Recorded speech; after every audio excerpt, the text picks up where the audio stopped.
ಇಲ್ಲಿ 4 ಡ್ಯಾಮ್ಗಳಿರ್ತಕ್ಕಂಥದ್ದು ಯಾವುದಾದ್ರೂ ಒಂದೇ ಒಂದು ಕ್ಷೇತ್ರ ಇದ್ರೆ ಅದು HD ಕೋಟೆ.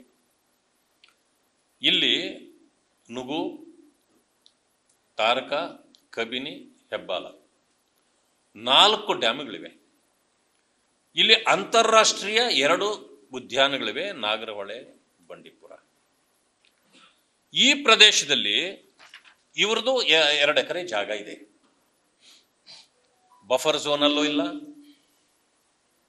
ಅಥವಾ ಫಾರೆಸ್ಟ್ ಅಲ್ಲಿಲ್ಲ.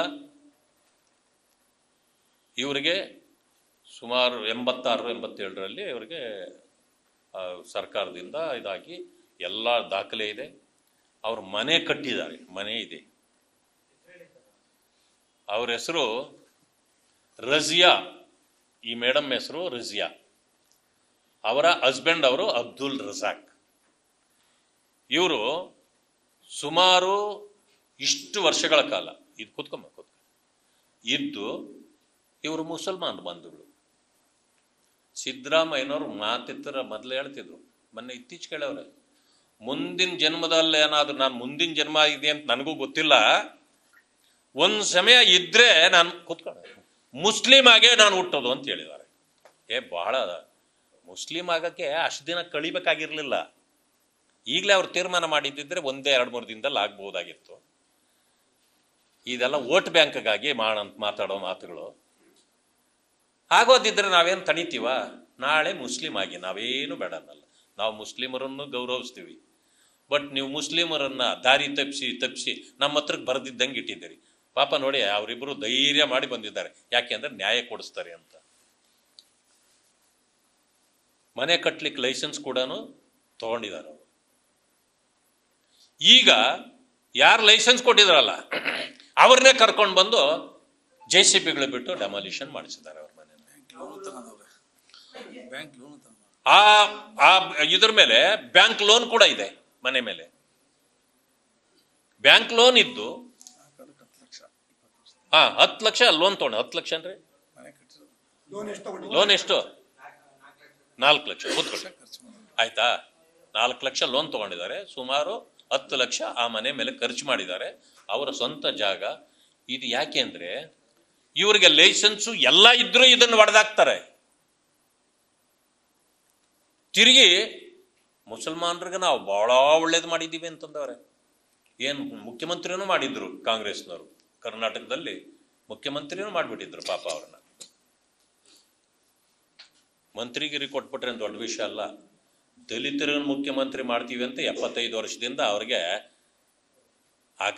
ಅಂಗೈಯಲ್ಲಿ ಆಕಾಶ ತೋರಿಸಿದ್ದೆ. ಇವತ್ತಿಗೂ ಓಟ್ ತಗೋತೀರಿ, ಇವತ್ತಿಗೇನು ಮಾಡಿಲ್ಲ. ಈಗ ಮುಸ್ಲಿಮ್ಸ್ ಅಂತ ತಗೊಂಡಿದ್ದೀರಿ.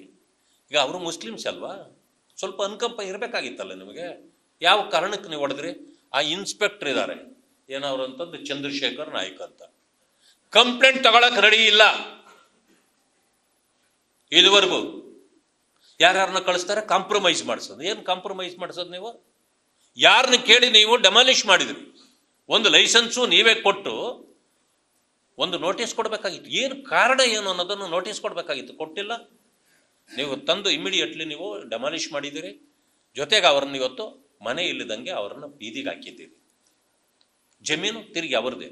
ಆದರೆ ಹೇಳಿರೋದೇನು ಗೊತ್ತಾ? ನಿಮಗೆ ಪರ್ಮಿಷನ್ ಇಲ್ಲ ಅಂತ. ಲೈಸೆನ್ಸ್ ಅಂದ್ರೇನು, ಪರ್ಮಿಷನ್ ಅಂದ್ರೇನು ಮಾಡಿದ್ದೀರಿ. ಅದಾದ್ಮೇಲೆ ಪಕ್ಕದಲ್ಲಿ ಮೊದಲು 60 ರೆಸಾರ್ಟ್ಸ್ ಇದೆ ಸುತ್ತಮುತ್ತ. 60 ರೆಸಾರ್ಟ್ಸು ಈಗಾಗಲೇ ಆ ಪ್ರಾಂತ್ಯದಲ್ಲಿದೆ. ಈಗ 140 ರೆಸಾರ್ಟ್ ಪ್ರಾಜೆಕ್ಟ್ಗಳು ಹೊಸವು ಬರ್ತಿವೆ. ಬಫರ್ ಝೋನು ನೋಡಿಲ್ಲ, ಅಲ್ಲಿ ಕಾಡು ಅನ್ನೋದನ್ನು ನೀವು ನೋಡಿಲ್ಲ, ನಿಮ್ಮ ಹತ್ರ ಪರ್ಮಿಷನ್ನು ಯಾರೂ ತಗೊಂಡಿಲ್ಲ. ದೊಡ್ಡ ವ್ಯಕ್ತಿಗಳು ಬಂದಿದ್ದಾರೆ ಬೆಂಗಳೂರಿನಿಂದ. ಇಡೀ ರಾಜ್ಯದಲ್ಲಿರ್ತಕ್ಕಂಥ ಬಂಡವಾಳಶಾಹಿಗಳು ಬಂದು ದುಡ್ಡು ಮಾಡಲಿಕ್ಕೆ ಅಲ್ಲಿ ರೆಸಾರ್ಟ್ಗಳನ್ನು ಮಾಡ್ತಿದ್ದಾರೆ. 5 ಎಕರೆ 10 ಎಕರೆ 20 ಎಕರೆ ಎಲ್ಲ ಆಗಿದೆ. ಈಗ ಅಲ್ಲಿ ಕನ್ಸ್ಟ್ರಕ್ಷನ್ಸು ಇಷ್ಟೊಂದು ದೊಡ್ಡ ಕನ್ಸ್ಟ್ರಕ್ಷನ್ಸ್ ಆಗ್ತಿದೆಯಲ್ಲ, ಯಾರು ಪರ್ಮಿಷನ್ ತಗೊಂಡಿದ್ದಾರೆ? ಯಾರು ಕೊಟ್ಟರು ಪರ್ಮಿಷನ್ ಇವರಿಗೆಲ್ಲ? ಬಫರ್ ಝೋನಲ್ಲಿ ನೀವು ಹೆಂಗೆ ಇದು ಮಾಡ್ತೀರಿ? ಅಲ್ಲಿ ಕಾಡು ಪ್ರಾಣಿ, ಈಗ ಕಾಡಿದೆ, ಟೈಗರ್ ಪ್ರಾಜೆಕ್ಟ್ ಇದೆ ಪಕ್ಕದಲ್ಲಿ. ನೀವು ಈ ಕನ್ಸ್ಟ್ರಕ್ಷನ್ಗೆ ಯಾವ ರೀತಿ ಯಾಕೆ ಕೊಟ್ಟಿದ್ದೀರಿ? ಯಾರು ಕೊಟ್ಟರು ಲೈಸೆನ್ಸು? ಈ ಸರ್ಕಾರ ಯಾರಿಗೆ ಬೇಕೋ ಅವರನ್ನ ಓಲೈಕೆ ಮಾಡೋದು, ಅವರಿಗೆ ವ್ಯಾಪಾರಕ್ಕೆ ಅನುವು ಮಾಡಿಕೊಡೋದು, ಬೇಡದಿದ್ದವರನ್ನ ತೊಂದರೆ ಕೊಡೋದು, ಈ ಕೆಲಸವನ್ನು ಮಾಡ್ತಿದ್ದಾರೆ. ಆದ್ದರಿಂದ ತಕ್ಷಣ ಅಲ್ಲಿ ನಡೀತಾ ಇರತಕ್ಕಂಥ ಎಲ್ಲ ಕನ್ಸ್ಟ್ರಕ್ಷನ್ ಚಟುವಟಿಕೆಗಳನ್ನು ನಿಲ್ಲಿಸಬೇಕು ಸರ್ಕಾರ. ಯಾವ ಉದ್ದೇಶಕ್ಕೆ ಅವರು ಕನ್ಸ್ಟ್ರಕ್ಷನ್ಸ್ ಮಾಡ್ತಿದ್ದಾರೋ ಅದಕ್ಕೆ ಪರ್ಮಿಷನ್ ಇರಬೇಕು. ನೀವು ಫಾರೆಸ್ಟಲ್ಲೂ ಕೂಡ ಇವತ್ತು ಕನ್ಸ್ಟ್ರಕ್ಷನ್ಸ್ ನಡೀತಾ ಇದೆ.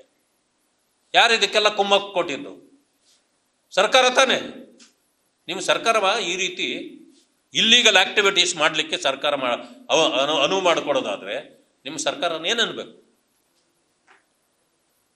ಅದು ಎಷ್ಟು ಫಾಸ್ಟಾಗಿ ನಡೀತಾ ಇದೆ ಅಂದ್ರೆ, ಅರೆ ನಮ್ದೇನಾದ್ರೂ ಸರ್ಕಾರ ಈ ಗೊಂದಲ ಇದೆಯಲ್ಲ, ಈಗ ಈ ಸರ್ಕಾರ ಏನಾದ್ರೂ ಬಿದ್ದುಗಿದ್ದೋಗ್ಬಿಟ್ರೆ ಇನ್ ಮುಂದೆ ಬರೋ ಸರ್ಕಾರ ಏನಾದ್ರೂ ಇದನ್ನೆಲ್ಲ ನಿಲ್ಲಿಸ್ಬಿಟ್ಟಾರು ಅಂತೇಳಿ ಹಗಲು ರಾತ್ರಿ ಕೆಲಸಗಳು ನಡೀತಾವೆ. ಈ ರೀತಿ ಇದನ್ನೆಲ್ಲನೂ ಇಲ್ಲೀಗಲ್ ಆಕ್ಟಿವಿಟೀಸ್ ಇವತ್ತು ಈ ಸರ್ಕಾರ ಮಾಡ್ತಿದೆ. ತಕ್ಷಣ ಅದನ್ನೆಲ್ಲ ನಿಲ್ಲಿಸ್ಬೇಕು. ಈ ಬಡವರು ಏನ್ ಮಾಡಿದಾರೆ, ಮೊದಲು ಅವ್ರಿಗೆ ಮನೆ ಕಟ್ಕೊಡ್ಬೇಕಲ್ಲಿ. ನಾನು ಈ ಸಾರಿ ಹೋಗ್ತಿಲ್ಲ, ಇನ್ನೊಂದು ವಾರ ಬಿಟ್ಟು ನಾನು ಬರ್ತೇನೆ, ಆ ಜಾಗನ ವಿಸಿಟ್ ಮಾಡ್ತೇನೆ. ಅಷ್ಟೊತ್ತಿಗೆ ಅಧಿಕಾರಿಗಳು ನೋಡಿ, ಅಧಿಕಾರಿಗಳೇ, ಈ ಬಕೆಟ್ ರಾಜಕಾರಣದ ಜೊತೆಯಲ್ಲಿ ನೀವು ಸೇರಬೇಡಿ. ನೀವು 30-35 ವರ್ಷಗಳ ಕಾಲ ಅಧಿಕಾರದಲ್ಲಿರ್ತೀರಿ. ರಾಜಕಾರಣಿಗಳು ಬರ್ತಾರೆ ಹೋಗ್ತಾರೆ, ನಾನು ಸೇರಿದಂಗೆ ಅಧಿಕಾರ ಇರ್ತದೆ, ಹೋಗ್ತದೆ, ಬರ್ತದೆ. ಆದರೆ ಇವರ ಗುಲಾಮಿ ಕೆಲಸ ಮಾಡಿ ನಿಮ್ಮ ಭವಿಷ್ಯಗಳನ್ನು ಹಾಳು ಮಾಡ್ಕೊಳ್ಬೇಡಿ. ಒಂದು ಸಮಯ ಇದೇ ರೀತಿ ನೀವು ನಡವಳಿಕೆ ಮಾಡಿದ್ರೆ ಆದ್ರೆ ಮುಂದಿನ ದಿನಗಳಲ್ಲಿ ನೀವು ಸಂಕಷ್ಟವನ್ನ ಎದುರಿಸತಕ್ಕಂಥ ದಿನಗಳಿದೆ. ನ್ಯೂಸ್ ಫಸ್ಟ್, ನಿರ್ಭೀತಿಯಿಂದ ನಿಮ್ಮ ಪರವಾಗಿ.